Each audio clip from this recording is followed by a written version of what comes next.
आता आपण बघणार आहोत law of independent assortment. Law of independent assortment कशामध्ये आहे तर लॉ ऑफ इंडिपेंडंट हे जे लॉ ऑफ इंडिपेंडंट असॉर्टमेंट आहे ते फक्त कशामध्ये इन डायहायब्रिड क्रॉसमध्येच व्हॅलिड आहे. मग आता इथं काय म्हणते in the dihybrid cross figure 5.7 the phenotype round yellow wrinkle yellow round green and wrinkle green appears in the ratio 9:3:3:1. आता इथं काय सांगितलेलं आहे जे आपण फिगर 5.7 म्हणजे या अगोदरच्या व्हिडिओमध्ये आपण जे शेवटचं जे डायग्राम बघितलेले आहे त्या डायग्राममध्ये आपल्याला फिनोटिपिक रेशो दिसलेला आहे. अजून एकदा जर बघायचं असेल तर मी अजून एकदा दाखवू इच्छितो तुम्हाला. एकच मिनिट. हे इथं आपण बघू शकता जे फिनोटिपिक रेशो इथं बघितलेला आहे हे 9:3:3:1 हे कोणता झाला फिनोटिपिक रेशो. फिनोटिपिक रेशो म्हणजे काय जे बाहेरून दिसतंय त्याला आपण काय म्हणतो फिनोटिपिक रेशो म्हणतो. मग एकच मिनिट मी इथं ॲडजस्ट करून घेतो.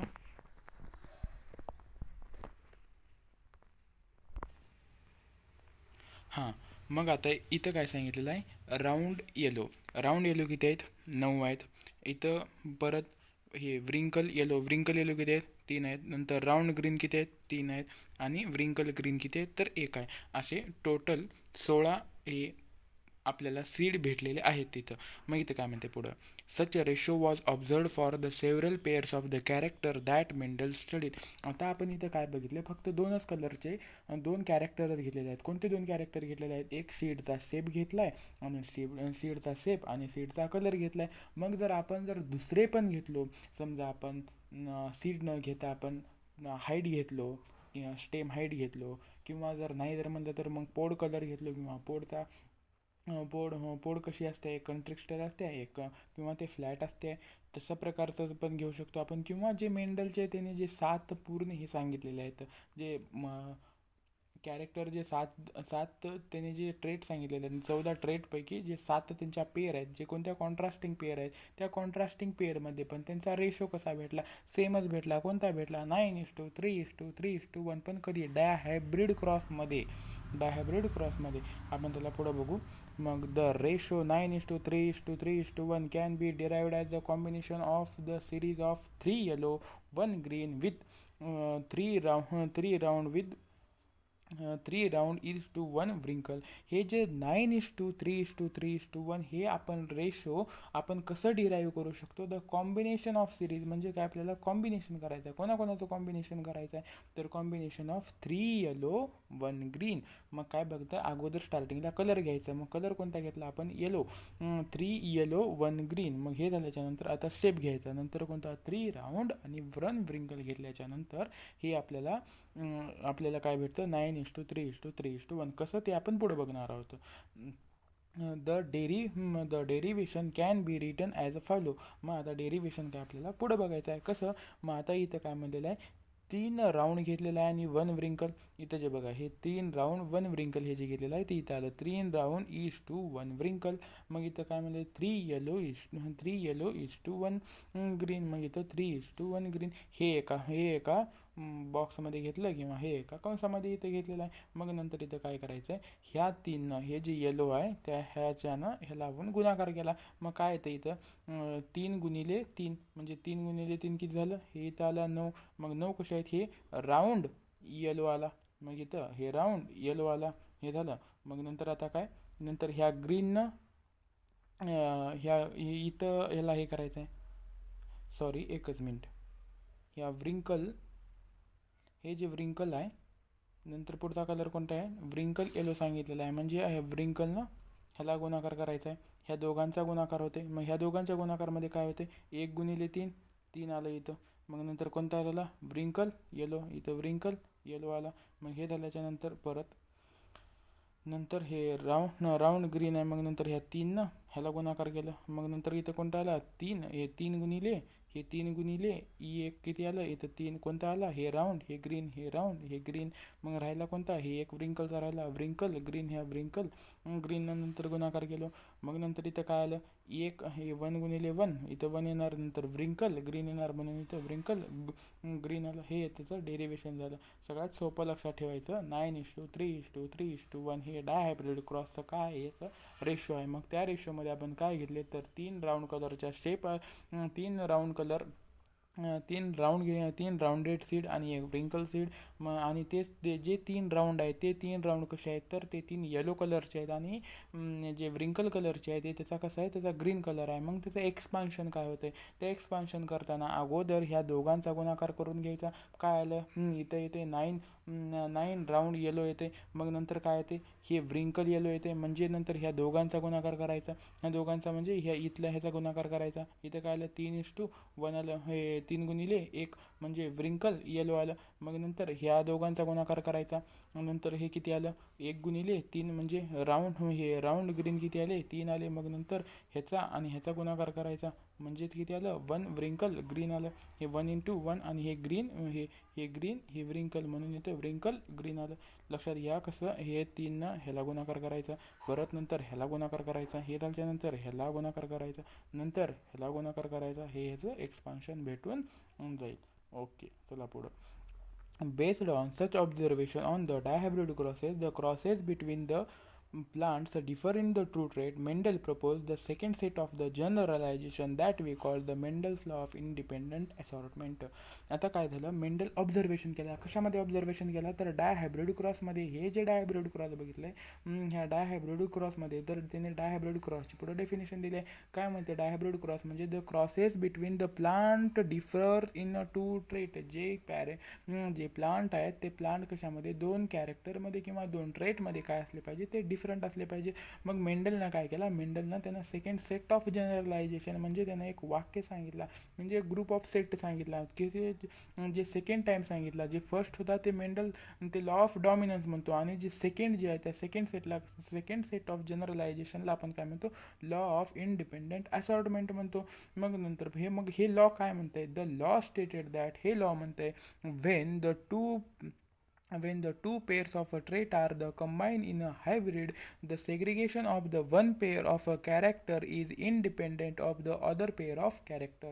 जेव्हा काय म्हणते, हे लॉ काय म्हणते, जेव्हा 2 पेअर ऑफ, हे जे 2 पेअर ऑफ अ ट्रेट, जेव्हा 2 पेअर ऑफ ट्रेट कंबाईन होते, कधी हायब्रिडमध्ये कंबाईन होते तेव्हा काय होते, ते सेपरेट होते. जेव्हा जे सेपरेशन, सेग्रिगेशन म्हणजे काय, सेग्रिगेशन म्हणजे सेपरेशन, म्हणजे तेव्हा काय, 1 पेअर, हे जे 1 पेअर आहे, 1 pair is independent of the other pair of character. म्हणजे आता इथं आपण बघितलेलं आहे, एक घेतलेला आहे, हे राऊंड घेतलेला आहे इथं, आणि एक घेतलेला आहे येलो घेतलेला आहे. ह्या दोघांचा काहीही संबंध येत नाही. कधी, जेव्हा सेपरेट होताना, जेव्हा सेग्रिगेट होताना, ते एकमेकांपासून वेगळे होताना किंवा त्यांचं गॅमेट फॉर्मेशन होताना ते एकमेकांना काहीही अफेक्ट करत नाहीत. त्याचं त्यानं आणि ह्याचं ह्यानं जातं आहे. त्याच्यामुळं काहीही एकूण एकाला त्रास देत नाहीत. म्हणून हे काय म्हणते, हे इंडिपेंडंट आहेत. म्हणजे सेग्रिगेशन कसं होतं, त्यांचं सेपरेशन कसं होते तर इंडिपेंडंट होते. म्हणून त्याला काय म्हटलं जातं, ह्याला लॉ ऑफ इंडिपेंडंट असॉर्टमेंट म्हटलं जाते. इथं पुढं बघू, the Punnett square can be effectively used to understand the independent segregation of the 2 pair of a gene during the meiosis and the production of the egg or the pollen in F1 capital R small r capital Y small y plant. मग इथं काय म्हणते, जे Punnett square जे आहे, हे जे Punnett square आपल्याला खूप मदत करते. जे आपण जे डायग्राममध्ये बघितलेलं होतं, जे चार्ट बघितलेला होता, त्याला आपण पनेट स्क्वेअर म्हणतो. मग ते पनेट स्क्वेअर इफेक्टिव्ह म्हणजेच काय, अत्यंत आपल्याला समजण्यासाठी महत्त्वपूर्ण ठरतो. टू अंडरस्टँड म्हणजे समजण्यासाठी अत्यंत महत्त्वपूर्ण ठरतो. काय महत्त्वपूर्ण ठरणार आहे, कशाबद्दल महत्त्वपूर्ण ठरणार आहे, जेव्हा आपण independent segregation of 2 pair of gene, म्हणजे इंडिपेंडंट सेग्रिगेशन म्हणजे एकमेकांपासून ते पेअर सेपरेट व्हायले, तर ते सेपरेट होताना कधी सेपरेट होते, ते ड्युरिंग मिओसिस, जेव्हा ते मिओसिसमध्ये सेपरेट होते, आणि प्रोडक्शन ऑफ एग, आणि जेव्हा production of egg and pollen, जेव्हा ते ज्यांचं प्रोडक्शन होते, कशाचं प्रोडक्शन होते, एग आणि पॉलनचं, जेव्हा एग आणि पॉलनचं जेव्हा त्याचं प्रोडक्शन होते, तेव्हा ते एकमेकावर त्यांनी अवलंबून राहत नाहीत. म्हणजे राऊंड आणि येलो हे एकमेकांवर अवलंबून राहत नाहीत. राऊंडचा डॉमिनन्स वेगळा आणि येलोचा डॉमिनन्स वेगळा आहे, इथं त्यांनी सांगितलेलं आहे. मग आता तेच पुढं त्यांनी एक्सप्लेन करून सांगितलेलं आहे की ते कसं, consider the segregation of one pair of a gene capital R and small r. मग इथं काय सांगितलं आपल्याला एका पेअरचं जीन, एका जीन पेअरचं सेग्रिगेशन बघायचं आहे. कोणत्या जीन पेअरचं सेग्रिगेशन बघायचं आहे? हे कॅपिटल आर आणि स्मॉल आर ह्या जीनचं आपल्याला सेग्रिगेशन बघायचं आहे. मग इथं काय म्हणते the 50% of the gamete having the R and the other have small r. इथं काय म्हणते आपण इथं बघणार आहोत हे कॅपिटल आर आणि स्मॉल आर. मग हे दोन्ही मिळून काय? हे दोन्ही मिळून 100%. हे दोन्ही मिळून 100%. मग एका एका ह्याला काय, एका कॅपिटल आरला किती येणार? कॅपिटल एकाला येणार 50 आणि दुसऱ्या ह्याला येणार 50%. ते सांगितलेलं आहे इथं पुढं. It the 50% of the gamete have the gene R and the other 50% or the small r. Now beside the each gamete having the either R, capital R or small r, it should have also the allele small y or small y. म्हणजे आता इथं काय सांगितलेलं आहे आपल्याला हे beside now इच gamete, जेव्हा आपण हे आर आणि स्मॉल आर हे जेव्हा आपण ह्याला एकमेकांना सेपरेट केलो, इथं काय आलं? हे कॅपिटल आर आला, इथं काय आलं? स्मॉल आर आला. ह्याचे झाले 50% चान्स, ह्याचं झाला 50% चान्स. मग नंतर ह्याच्यासोबत कोणता येते? एक तर कॅपिटल वाय बरोबर येणार किंवा आपण स्मॉल वाय बरोबर येणार. काय येणार? आपण हायब्रिड क्रॉसमध्ये येणार. पण हे एकमेकांना हे अफेक्ट करणार नाहीत, एकमेकांना ह्याच्याबद्दल कोणताही परिणाम होणार नाही, फक्त ह्यांच्या सोबतच येणार. त्याने कशाबद्दल सोबत येणार? एकतर कॅपिटल वाय बरोबर येणार किंवा स्मॉल वाय बरोबर येणार. म्हणजेच एकतर एकतर येलो येणार किंवा व्रिंकल येणार. चला पुढे बघू. The important thing to remember that here the segregation of the 50% R and 50% capital R and 50% small r is independent from the segregation of 50% of the y and the 50% of the small y. Therefore इथं काय सांगितलेलं एवढ्याचं meaning बघू. इथं आपल्याला इथे important thing to remember म्हणजे आपण हे आठवण ठेवलं पाहिजे. काय आठवण ठेवलं पाहिजे? 50% ऑफ द कॅपिटल आर हे जे 50% segregation of 50% R and the 50% small r, हे जे स्मॉल आर आणि कॅपिटल आर हे ह्या दोघांचं जेव्हा आपण सेग्रिगेशन झालं, इथं हे आला आर, इथं आला आर. मग हे काय म्हणते? हे दोघं इंडिपेंडेंट आहेत. कशापासून इंडिपेंडेंट आहेत? जेव्हा हे कॅपिटल वाय आणि हे स्मॉल वाय ह्या दोघांचं जेव्हा सेपरेशन होतं, हे कॅपिटल वाय आला, इथं स्मॉल वाय आला, हे दोघं एकमेकांपासून सेपरेट आहेत. हे एकमेकांवर इंडिपेंडेंट आहेत. हे एकमेकांवर अवलंबून नाहीत. ह्याचं वेगळं सेपरेशन होतंय आणि ह्याचं वेगळं सेपरेशन होतंय. ते इथं सांगितलेलं आहे. Therefore 50% small r bearing. आता मग हे तर इथं गॅमेट त्यांचे सेपरेट झालेत. हे गॅमेट सेपरेट झाल्याच्यानंतर मग ते गॅमेट पण नंतर एकत्र येणार, म्हणजेच तेव्हा F1 जनरेशन तयार होते ना. गॅमेट सेपरेट झाल्याच्यानंतर 50% R bearing the gamete Y and the 50% of the small y. जे स्मॉल आर जे आहे ते 50% गॅमेट कोणाला कॅरी करते? आता हे जे गॅमेट आहे, आता इथे जर बघितलं आपण, हे capital R, small r, capital Y, हे कॅपिटल वाय आणि हे स्मॉल वाय.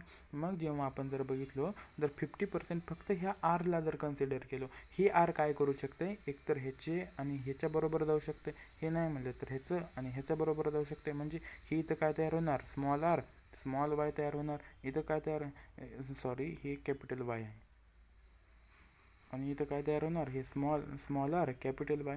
हे सांगते इथं की हे जे आहे, हे जे स्मॉल आर आहे, ह्या स्मॉल आरचे 50% चान्स आहेत. तर एकतर कॅपिटल वाय बरोबर जायचे आणि हे स्मॉल वाय बरोबर जायचे. त्यांना सोबत जाऊ शकते पण त्यांना अफेक्ट करू शकत नाही किंवा त्याच्यावर ते डिपेंड राहू शकत नाही. ही गोष्ट लक्षात घ्या. त्यांना म्हणते इंडिपेंडेंट आहे त्याचा. आणि हे जे आहे, आपण इथं ह्याचा कॅरेक्टर कोणता आहे? तर ह्याचा येलो आणि व्रिंकल आहे. सॉरी, येलो आणि ग्रीन आहे. येलो आणि ग्रीन ते काहीही आपल्याला ते डिपेंड करू शकत नाही, इथं असं सांगितलेलं आहे. मग सिमिलरली, एक मिनिट मी याला वर घेतो.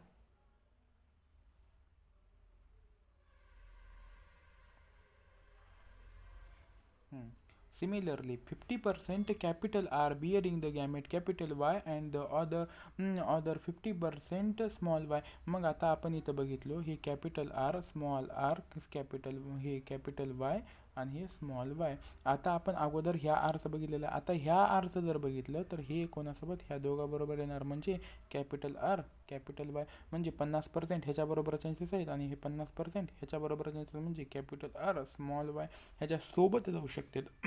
मग इथं हे असं इथं हे म्हणजे ह्याच्यासोबत 50, ह्या वाय कॅपिटल वाय बरोबर 50%, तर ह्या स्मॉल वाय बरोबर 50%.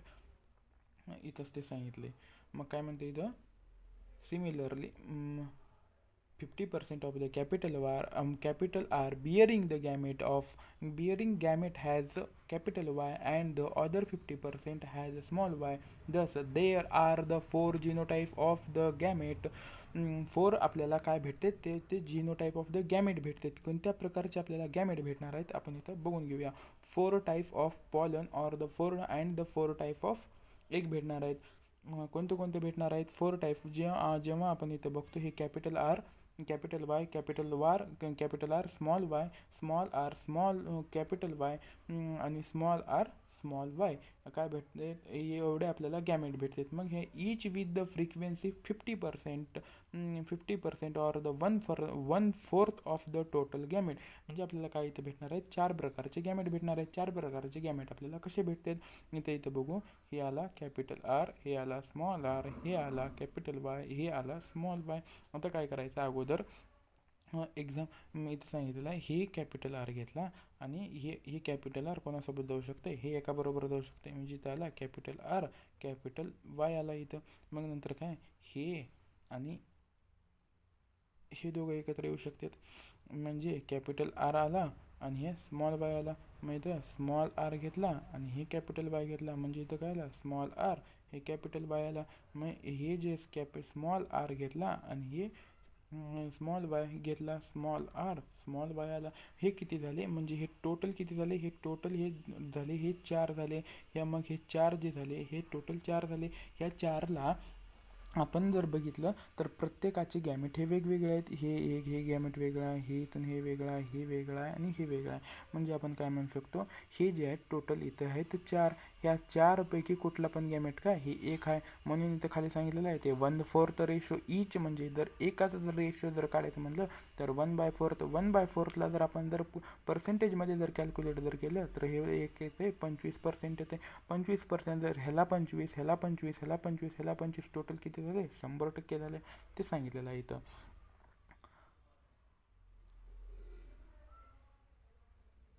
When you write down the 4 type of the egg and the pollen on 2 sides of the Punnett square, it is very too easy to derive the composition of the zygote to give rise to the F2 plant. Figure 5.7. आपण जे figure 5.7 म्हणलेले बघितलेलं आहे किंवा अगोदरच्या व्हिडिओमध्ये आपण जे diagram समजून घेतलेली आहे, त्या डायग्राममध्ये एका साईडला आपण मेल म्हणलं होतं आणि एका साईडला आपण फिमेल म्हणलं होतं. मग आता ते मेल आणि फिमेल कोण असणार आहे, ते पॉलन आणि एग आणि पॉलन असणार आहे. जे फिमेल असणार आहे ते फिमेल कोणता असणार आहे, एग असणार आहे, आणि मेल कोणता असणार आहे, पॉलन असणार आहे. मग हे पॉलन आपल्याला ते आपण एका साईडला ह्या साईडला गॅमेट लिहिले होते, ह्या साईडला गॅमेट लिहिले होते. मग इथं कॉम्बिनेशन घेतलं होतं त्यांचं असं करून. मग तेच फिगर 5.7 म्हणले. मग त्या 5.7मध्ये सगळं त्यांनी सांगितलेलं आहे. म्हणजे ते काय इझी जाते म्हणलं समजायला, कारण ते पनेट स्क्वेअर जे आहे ते आपल्याला इझी जाते. म्हणजे किती टाईपचे आपल्याला गॅमेट भेटतात, किती आपण स्क्वेअर काढू शकतो, किती इंडिव्हिज्युअल भेटतात ह्याच्यासाठी. मग although there are the 16 square, how many different type of the genotype and the phenotype are the form. मग आता त्या आपण स्क्वेअरला जर ऑब्झर्वेशन केलं, त्या स्क्वेअरमध्ये किती प्रकारचे जिनोटाईप भेटतात आणि किती प्रकारचे आपल्याला फिनोटाईप भेटतात. Note them down in the format given. आपल्याला जसं खाली सांगितलेलं आहे, नोट देम म्हणजे आपल्याला त्यांनी खाली लिहा म्हणले, तर टेबलमध्ये खाली एक टेबल लिहिलं आहे, त्या टेबलमध्ये लिहायला सांगितलेलं आहे. एक मिनिट इथं मला वर घेऊ. Can you, using the Punnett square data, work out the genotypic ratio at the F2 stage and fill the format given? Is the genotypic ratio is also 9:3:3:1. आता इथं काय सांगितलेलं आहे की जे आपल्याला पनेट स्क्वेअर आपण जे अगोदरच्या व्हिडिओमध्ये बघितलेलं आहे, त्या पनेट स्क्वेअरमधला जिनोटिपिक रेशो आपल्याला काढायचा आहे. आणि फिनोटिपिक रेशो तर त्यांनी ऑलरेडी आपल्याला काढून दिला आहे. फिनोटिपिक रेशो काय सांगितलं होतं, 9:3:3:1 1 हे इथे सांगितलेलं आहे. मग इथं टोटल आपल्याला किती 16 स्क्वेअर भेटणार आहेत. मग तिथं आपल्याला एक जिनोटाईप काढायला सांगितलेलं आहे, फिनोटाईप काढायला सांगितलेलं आहे. मग फिनोटाईप किती फॉर्ममध्ये, तर फिनोटाईप आपल्याला टोटल 4 प्रकारचे फिनोटाईप भेटते आणि त्याचा रेशो कोणता आहे 9:3:3:1 सांगितलेला आहे. म्हणजे आता मग आपल्याला काढायचा राहिला कुठला जिनोटिपिक रेशो सांगितलं आहे. मग आता जर जिनोटिपिक रेशो आपण त्या डायग्रामच्या मार्फत आपण 5.7 मध्ये जे डायग्राम दिलेले आहे त्या डायग्रामबद्दल आपण समजून घेणार आहोत.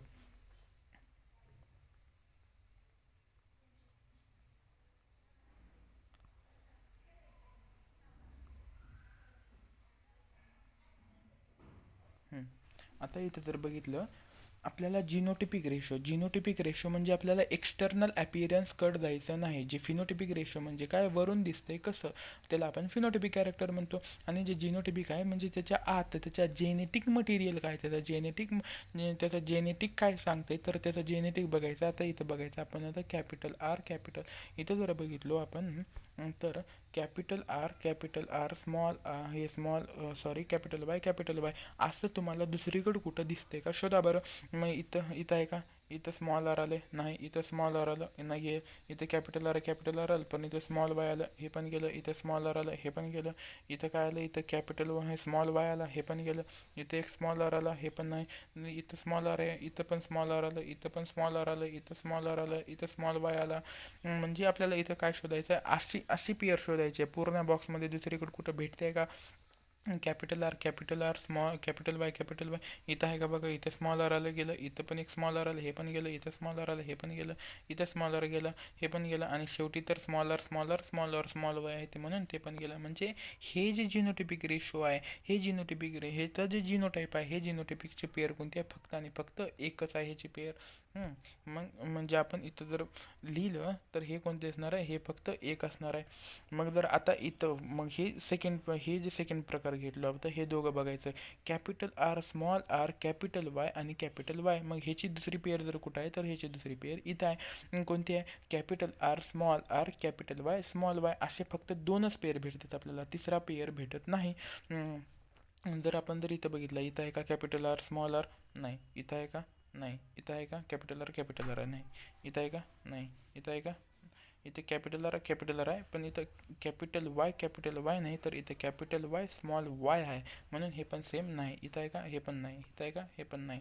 म्हणजे आपण जर इथं तुम्ही सगळीकडे जर शोधलं तर आपल्याला कुठं भेटणार आहे का, इथं कुठंच भेटणार नाही. फक्त आणि फक्त हे 2च आपल्याला इथं पेअर भेटणार आहेत. म्हणजे काय झाले, हे 1 आणि हे 2 झालं. मग आता जर बघितलो तर हे स्मॉल आर आता आपण अगोदर बघितलेलं होतं इथं हे आपण बघत होतो capital small r capital Y अशी दुसरी पेअर आपल्याला कुठंकडे भेटत आहे का. जर सगळीकडे जर शोधलं तर आपल्याला कुठेही भेटत नाही. फक्त आणि फक्त हे एकच बघणार शोधायचं असेल तर शोधू बघा. ह्याच्यामध्ये आपल्याला काय पाहिजे, स्मॉल आर कॅपिटल वाय इथं आहे का, नाही. इथं स्मॉल आर नाही. इथं स्मॉल आर एक आहे पण डबल स्मॉल आर पाहिजे. इथं डबल स्मॉल आर आहे पण डबल कॅपिटल वाय पाहिजे पण नाही. इथं स्मॉल आर नाही. इथं आहे का डबल स्मॉल आर नाही. इथं डबल स्मॉल आर आहे पण कॅपिटल वाय 2 कॅपिटल वाय पाहिजे. इथं आहे का, नाही. इथं आहे का डबल स्मॉल आर नाही. इथं आहे का डबल स्मॉल आर नाही. इथं आहे का, नाही. इथं आपण जर शेवटी जर बघितलं शेवटच्या ह्याच्यामध्ये स्मॉल आर आहे पण कॅपिटल वाय नाही, तिथं स्मॉल वाय. म्हणजे अशी एक पेअर कोणती एकच झाली. म्हणजे इथं जर बघितलो हे 1 झाले, हे 2 झाले आणि हे 1 झाले. मग जर इथे जर बघितलो आता आपल्याला इथे बघणार आहोत हे एक पेअर बघितलं आपण.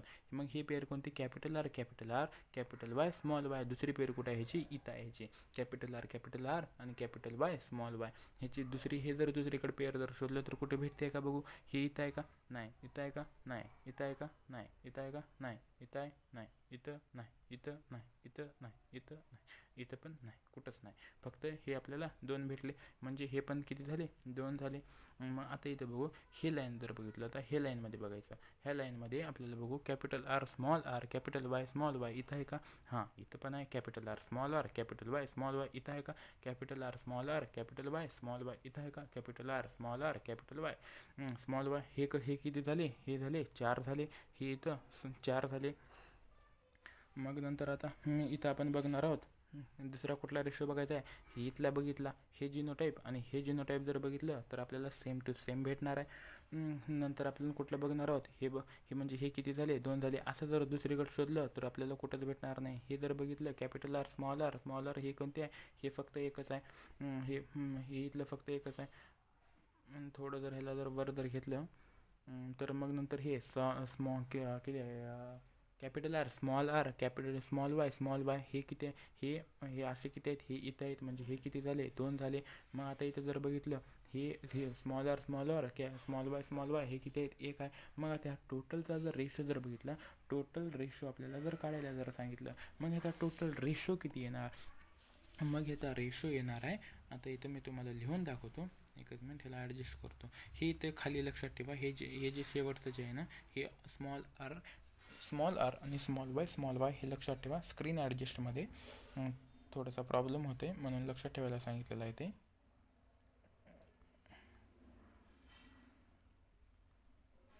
हां, आता इथं बघू, आपल्याला काय बघायचे आहेत की आपल्याला जिनोटिपिक रेशो काढायचा आहे. जिनोटिपिक रेशोमध्ये हे 1 हे आलं 2 हे आलं 1. म्हणजे ह्यांचं काय झालं, हे 1:2:1 झालं. मग नंतर हे बघायचं, हे किती आहेत, 2 आहेत. कोणते 2 आले, हे आलं आणि हे वाला आला. म्हणजे हे काय झालं, परत 2 आले. मग नंतर हे किती झाले, हे सगळे सेम आहेत. हे किती झाले, हे 4 झाले. म्हणजे रेशो कसा झाला, हे 1:2 हे पण मग हे 1 झाला, हे 1:2:1. मग नंतर हे परत हे आणि हे दोघं सेम आहेत म्हणून हे 2:4 झाला. मग नंतर 2:4 झाला. मग नंतर ह्याला बघायचं, हे असं सेम कुठं आहे, तर हे सेम इथं आहे ह्याचं. मग हे किती झाले, हे 2 झाले. मग रेशो काय झाला, 1:2:1. मग नंतर हे 2 हे झाला 4 हे झाला 2. परत नंतर हे म्हणजे 4 हे 2:4:2 झाला. मग नंतर हे जर बघितलं तर हे 1 आहे म्हणजे हे 1 झाला. परत म्हणजे हे 1 झाला म्हणजे इथे हे 1 आला. मग रेशो काय झाला, 1:2:1 झाला इथला. हे 2 हे 4:2 हे इथला 1 झाला. मग हे झाल्याच्यानंतर मग आता हे दोघं सेम आहेत. हे दोघं सेम असल्यामुळं हे दोघांचा काय रेशो आला, इथं 2 आला. आणि हे खालचं व्रिंकल एकच आहे, हे फक्त एकच आहे. म्हणजे हे दोघांचं काय झालं, पुढं 2:1 झालं. म्हणजे आता जर टोटल रेशो जर काढायचं जर बघितलं तर काय आहे ह्याचा रेशो जर बघितला आपण, तर जिनोटिपिक रेशो त्या डायग्राममध्ये बॉक्समध्ये लिहायचा आहे. 1:2:4:2:1. लक्षात कसं ठेवायचं होतं ह्याला, सोपी ट्रिक. 121 242 121 आलं लक्षात. 121 242 121 121 242 121. जिनोटिपिक रेशो जर विचारला तर 121 242 121 121 242 121. आणि मग आता जिनोटाईप कसं काढायचं, तर जिनोटाईप एक आपल्याला हे गॅमेट वगैरे काढायचं, यांचं कॉम्बिनेशन करायचं. कॉम्बिनेशन करून जिनोटिपिक रेशो जर विचारला सरळ 121 हे 242 आणि हे 121. आणि जर फिनोटिपिक जर रेशो जर विचारला तर हे 93 31 किंवा हे 9:3:3:1 हे फिनोटिपिक रेशो आणि जिनोटिपिक रेशो. अशा प्रकारे आपला हा इथला पार्ट संपलेला आहे. जर व्हिडिओ जर आवडला तर व्हिडिओला लाईक करा, चॅनलला सबस्क्राईब करा. आणि व्हिडिओ जर तुमच्या मित्रांना पण फायदा झाला पाहिजे त्यासाठी व्हिडिओला पण तुम्ही शेअर करत जावा. आणि चॅनलला मात्र नक्की सबस्क्राईब करा, कारण सबस्क्राईब केल्यामुळं काय होते, एका प्रकारचं मोटिवेशन भेटून व्हिडिओ पण करायला मला उत्साह येतो आहे. ठीक आहे, थँक्यू. भेटूया नेक्स्ट लेक्चरमध्ये.